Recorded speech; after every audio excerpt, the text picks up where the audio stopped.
Hello again, and welcome to the Alberta Update, a first-hand look at what's happening in your province. I am your host, Bruce McAllister. Thank you for being with us. We've got some great interviews coming up on the show today. We're going to talk to our Justice Minister, Mickey Amery, about protecting democracy.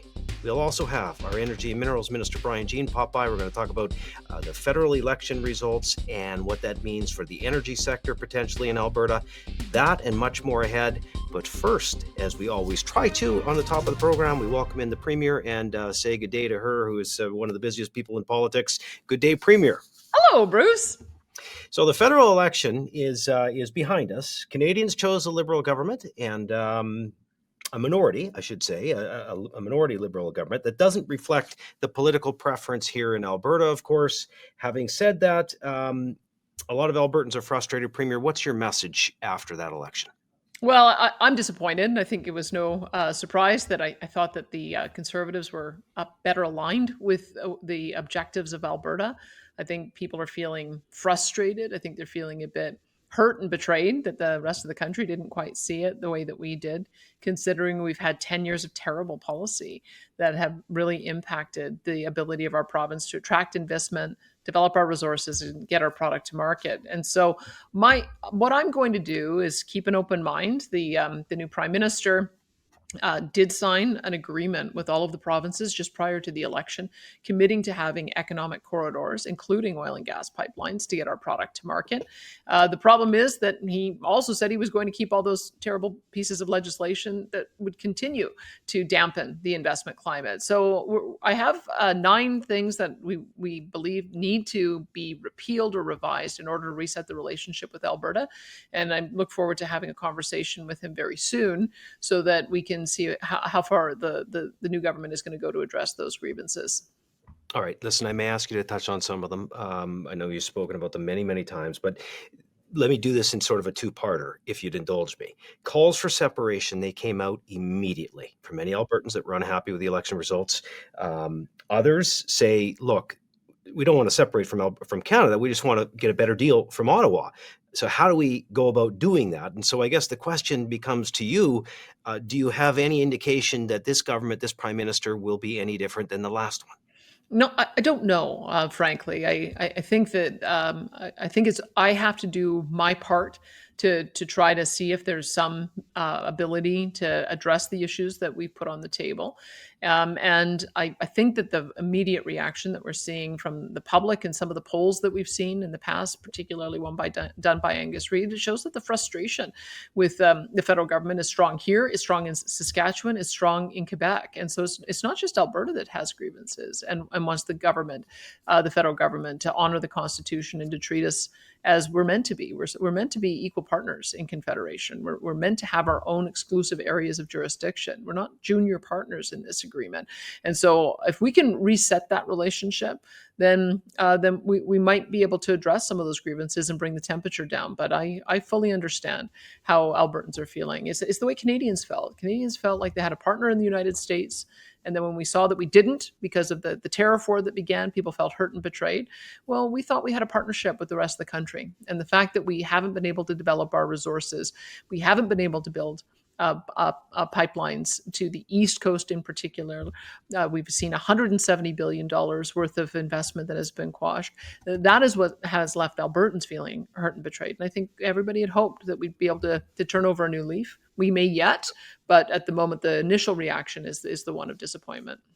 Right. Well, let's hope that he addresses some of those. You mentioned there were 9 of them. That Yeah. No More Pipelines Act, Clean Electricity Regulations, the plastics ban, some of those. These are the things that Albertans are so frustrated with, saying, look, we're not asking for a special relationship, Premier. You've just been saying we just want a fair relationship to allow our entrepreneurs to prosper, to allow our province to move forward. Well, yeah, let me go through them just in case people think that we're, just piling on for the sake of piling on. These are all legitimate issues that are hampering our ability to create the investment climate that will allow us to be an energy superpower. So we want, number one, for us to see the Prime Minister live up to his promise to guarantee access for oil and gas pipelines and economic corridors. We need a repeal of Bill C-69. You can't have a process that goes on forever. It takes 10 years and billions of dollars, and there's no end in sight. It's called the No More Pipelines Act for a reason. There's too many barriers to getting approvals. We want to see a lift on the tanker ban off the BC coast. You can't. What's the point in building a pipeline if you're not going to be allowed to load it on a ship to see it go overseas? We want them to eliminate the emissions cap. An emissions cap, especially with the aggressive targets they were talking about, is actually a production cap. And it's not just us saying that. There are multiple different independent organizations and analysts who have said that. We know that they need to scrap the clean electricity reg. Same thing. If you put unreasonable expectations about net zero power grids in place, you're just going to create uncertainty in the market, lack of investment, and unreliability in your power grid.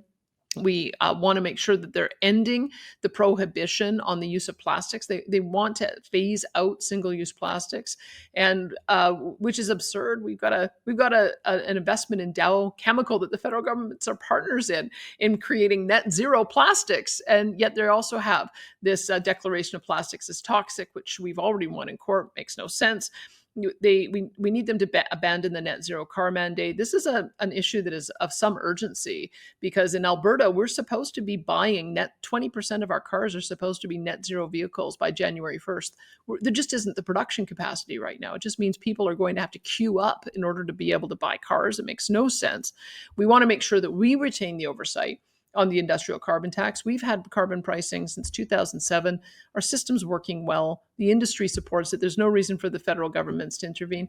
And we also need our companies to be able to celebrate the reductions that they're making in emissions. Right now, that's illegal. It's called greenwashing, and it's a criminal code violation. So all of these things, when we put them on the table, the federal conservative leader said, yeah, seems reasonable. And so that's what I'm moving forward with. Let's make some reasonable changes, reset the relationship, and then let's get on with having Alberta continue to be the powerhouse of the economy in Canada. Well, I'm glad we took the time to run through them, Premier, because they are, as you say, entirely reasonable. And the more we speak to it, the more Canadians, I think, are starting to understand the position that you are communicating. Your Justice Minister presented a bill this week that's being debated in the legislature, the Election Statutes Amendment Act. It's aimed at making sure that elections are fair and secure.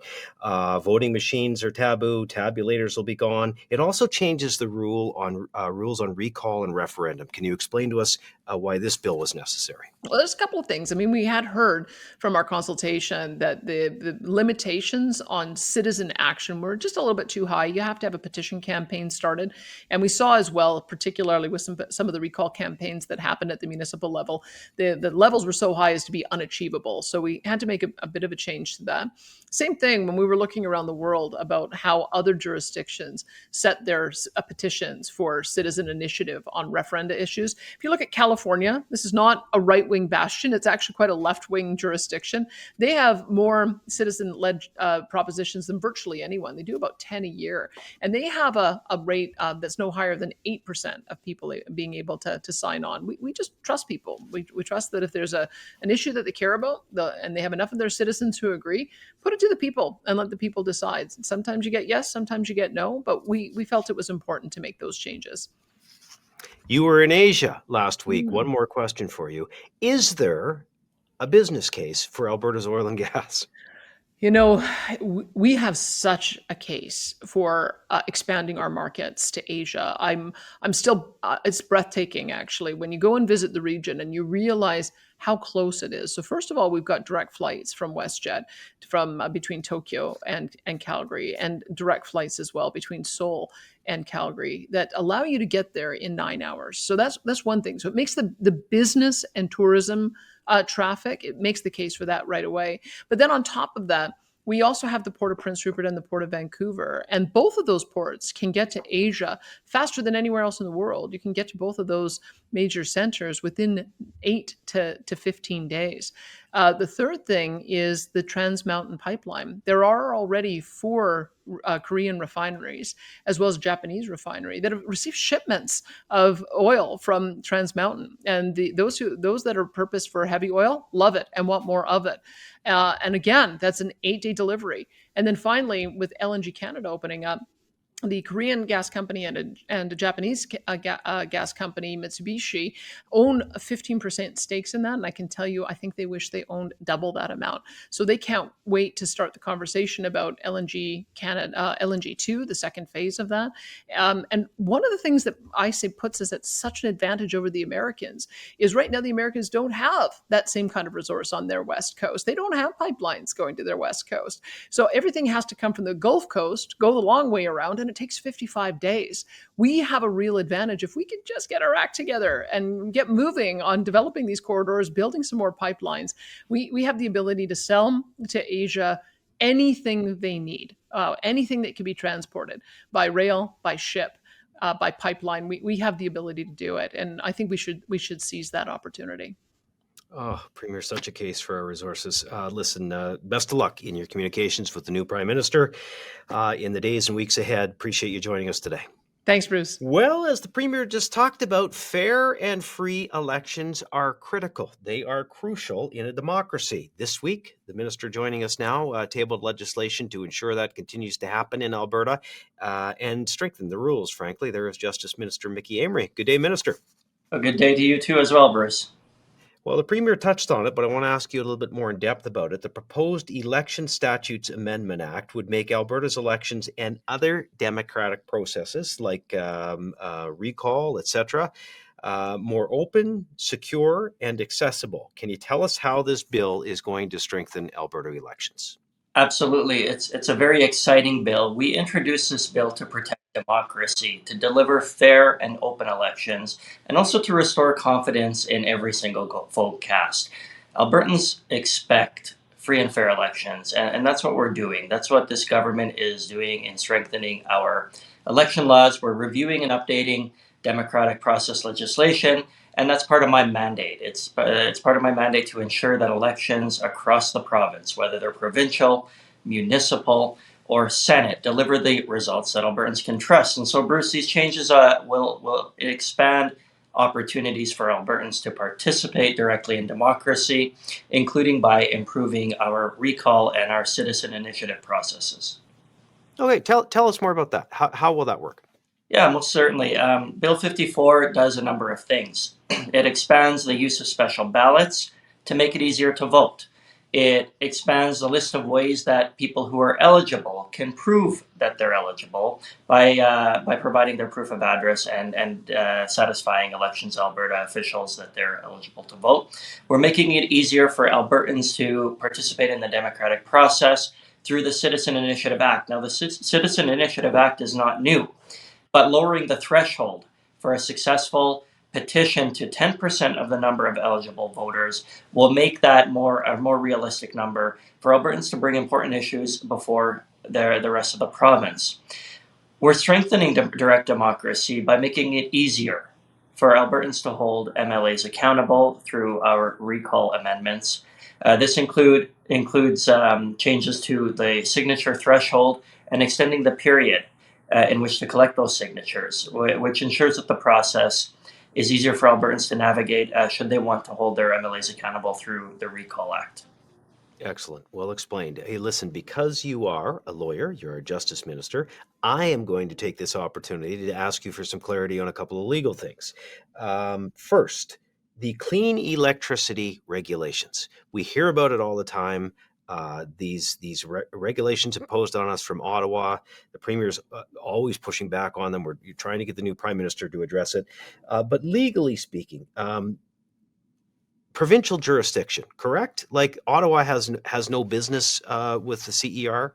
Well, that's the idea, Bruce. We don't think that the federal government has the jurisdiction to interfere with Alberta's sovereignty, and this is a problem that we've seen time and again. Bruce, the federal government has failed to respect Alberta's jurisdiction in many different ways, and that's why we've been so successful at the Supreme Court in various court challenges throughout the past couple of years. Now, last November, we introduced the Alberta Sovereignty Within a United Canada Act resolution in the legislature so that our province could take strong and decisive action against these destructive measures and these intrusions into provincial autonomy. Canada's constitution is incredibly clear. Provinces have the exclusive jurisdiction over the development, the conservation, and the management of sites for the generation and production of electrical energy.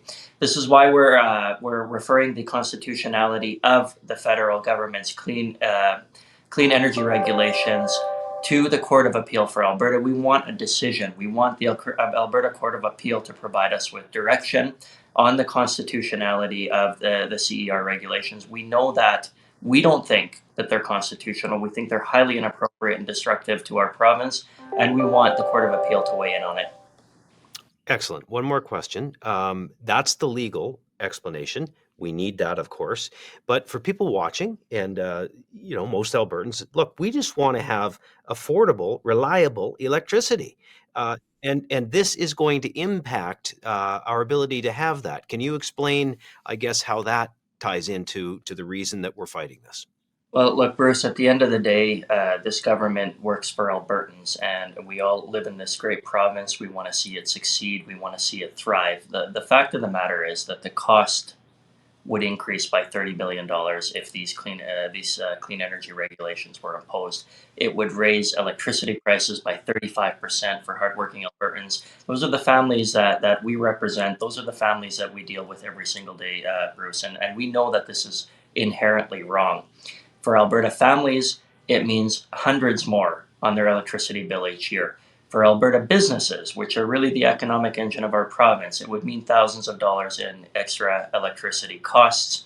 That's less money to pay their employees. That's less money to cover their expenses and to purchase or grow their business and purchase supplies. So this is a real problem for us, and we will not allow Ottawa to impede on something that we genuinely believe rests with the province. So the cost of unreliable grids is not something that we're willing to entertain. It's much more dangerous for our province. Albertans do not want to freeze in the dark and cause blackouts. We certainly won't let that happen. Well, precisely. It's one thing for a country in Europe to lose power now. Try doing it in Canada in the middle of winter. And Minister, we're glad you're there fighting for us. Thanks for the explanation. Thanks for your time today. Absolute pleasure, and thank you for having me. Here is our Justice Minister, Mickey Emery, on the Alberta Update today.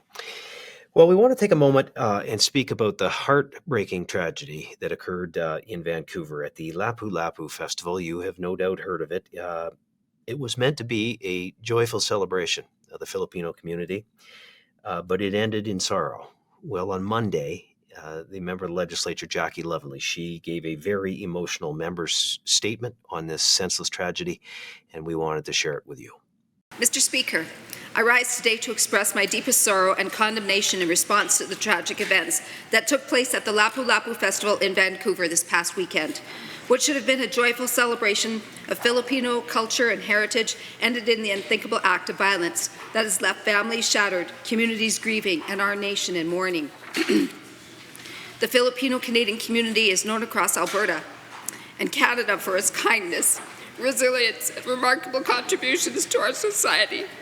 They are our neighbours, our colleagues, and our friends in every corner of our province. The Filipino Canadians have helped build stronger, more vibrant communities through their hard work, generosity, and spirit of service. Here in Alberta, we are proud to be home of one of the largest and fastest growing communities in Canada. From Calgary to Edmonton, communities large and small across the province.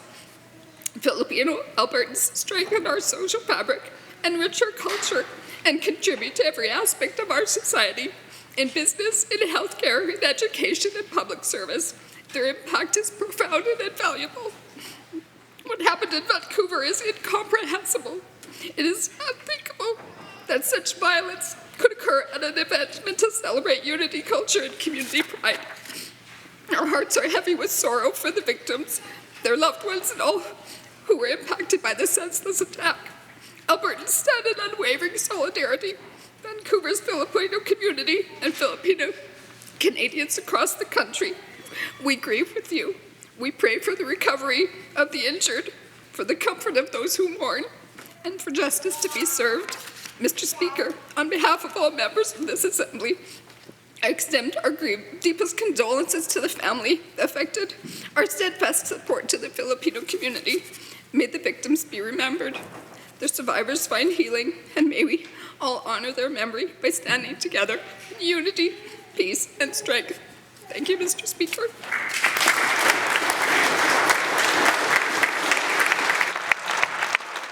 There is MLA Jackie Lovely again. What happened at the festival in Vancouver is truly incomprehensible to all of us. Albertans certainly heartbreaking by that devastating loss of life, and our hearts go out to all those that are hurting.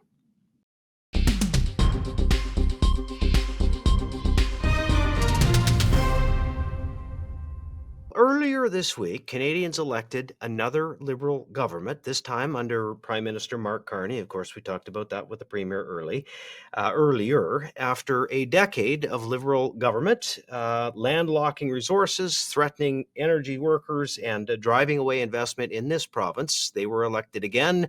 The man that's had to deal with that as our Energy and Minerals Minister is Brian Jean, and he joins us now to talk more about what it could mean here in Alberta. Good day, Minister. Good day, Bruce. Thanks for having me. Listen, you're probably the one that's going to have, well, I guess every ministry is important, but boy, your dealings will be second to none when it comes to your dealings with Ottawa now. The Premier was on discussing this earlier.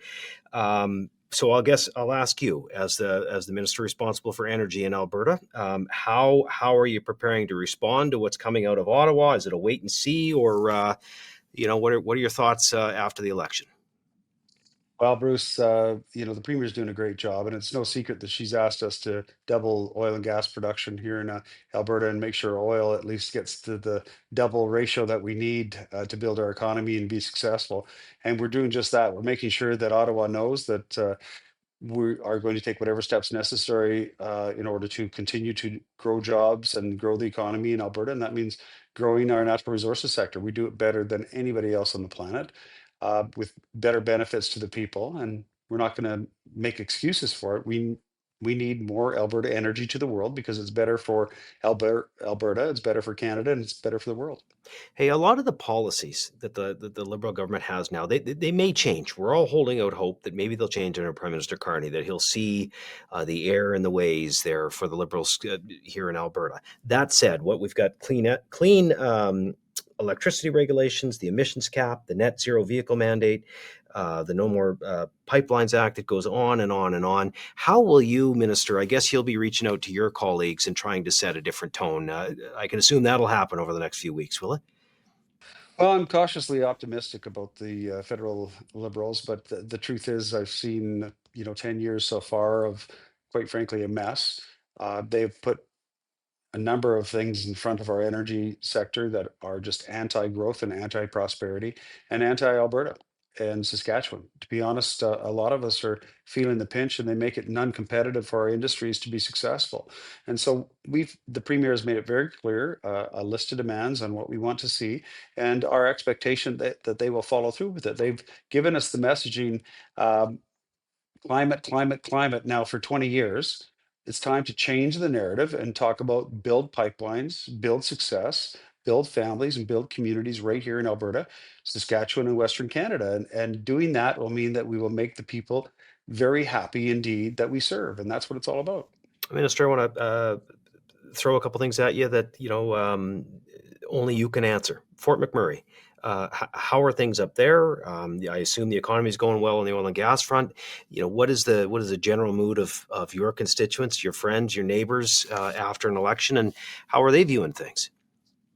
Well, it's no secret, Bruce, that rural Alberta generally is not doing as well as urban Alberta and other parts of Canada. The oil and gas sector is doing extremely well. We have had record profits from them and the ability to pay out big dividends and buy back a lot of shares and have some amazing balance sheets. I'm hoping that time is limited where they're making those kind of investments, and instead they'll invest in local infrastructure and long-term opportunities for their companies, whether it's the development of titanium or helium or other possible products out of the tailings ponds, or whether it's indeed making sure we have more egress for pipelines and more opportunities on that front. But all in all, what we need to do is make sure we build communities. And that means we have to focus away from temporary work camps that are facilities that frankly bring in people from other jurisdictions that don't pay taxes in Alberta. I call them free riders. And I think a lot of people in Alberta are getting sick of that, especially in Alberta, in the rural areas where, most of our growth and most of our economy is. We need to employ more Albertans. We need more people to move to Alberta and have a success here in Alberta. And we should be attracting those people because that's the long-term success of our province and our people. And that also means finding a way to solve the regional air service problem that we do have. We have, an amazing regional air service. It's unfortunate that you have to belong to a particular company and work for them in order to enjoy it. We have 280 or so aerodromes that people fly in and out of all over the place, but the truth is normal Albertans can't take advantage of that. And that's a real shame because we need to build a province. We need to build communities. We need to build a very prosperous opportunity for the people that move to Alberta. And that'll make more people move to Alberta. And you and I know, Bruce, that a ton of money goes to Eastern Canada for Eastern politicians to make priorities for Eastern people on their ability to stay where they are and to prosper. We don't like that. And so the $20 billion a year that Alberta's been dishing out to Ottawa that doesn't come back by way of services, it's frankly got to stop. And I'm so proud of our premier and her ability and her stand for the people of Alberta. And I think most Albertans are as well. Well, you bet. Well said. It's going to be an interesting few months for sure. Listen, maybe one more. In your travels, you've been around the country. You've been international traveling the last year or so, talking about our oil and gas industry, the need for it, the importance of it. You think people on a global stage are starting to get the sense of all we can offer here in Alberta? Because I know Canada, the Canadian federal government wasn't carrying that message for us, but you guys have started to. Is it having an impact internationally? You should have seen the big show in Texas, the greatest, I would say, oil show on the planet, Zero Week, and the premier was down there. We had a big front row sign for Alberta, bigger than it's ever been, bigger presence than it's ever been, meeting more important people than we ever have. And the premier was front and center doing the job that she does best, which is representing Alberta and fighting for Alberta. And I was proud. I think a lot of people now know, whether it's in Germany or the Netherlands or Korea or Japan, and I'm talking about my personal experience, all of these governments now know what Alberta can bring to the table, and they're excited to be part of it. I just had a call from another foreign country just yesterday saying to me, listen, we want X number of 100,000 barrels for our country, and we want you to give us a long-term contract on that. And we're hearing that more and more because of our, we're trying some different things out here that gives Alberta a better opportunity to prosper and gives us more ability to control our products and not to create destabilization in the economy. And we're doing just that with a program called BRIC and GRIC, and we're working with the industry to make sure that we can get as many barrels as we can off the coast of North America. And that will mean more profitability because of better margins for the stuff that stays here. Sounds like there is a business case, Minister. Who knew? You know what? I didn't want to say it, Bruce, because it just seems so obvious. But the truth is, you knew, I knew. Apparently, Justin Trudeau didn't. But there is a business case for what we've got here, for so much more titanium, helium. My goodness gracious, we have tailings ponds up in northern Alberta that are full of opportunities for many, many Canadians, many, many Albertans. And we're hoping that the companies take full advantage of that by reinvesting back in the already great opportunities they had up right there. Minister, we appreciate the time, and good luck going forward. Thank you. Appreciate you and your message. Keep telling it, please. All right, there is our Minister of Energy and Minerals, Brian Jean, joining us on the Alberta Update this edition. And that does it for this edition of the Alberta Update. We give you a first-hand look at what your government's up to, try and talk to the Premier and several ministers about what's happening in the province. Obviously, there will be a lot in the days and weeks ahead with the Canadian election now behind us, and to see how these relationships unfold. And we appreciate you joining us. You can find us on all of the socials, LinkedIn, Facebook, obviously the other socials, YouTube. We are on Rumble now as well. So please like and share, and we will do this every week we can that the legislature is sitting. And that said, we may not be here next week, but we will certainly be back afterwards. So thank you for being with us this week, and we will see you again soon. Good day.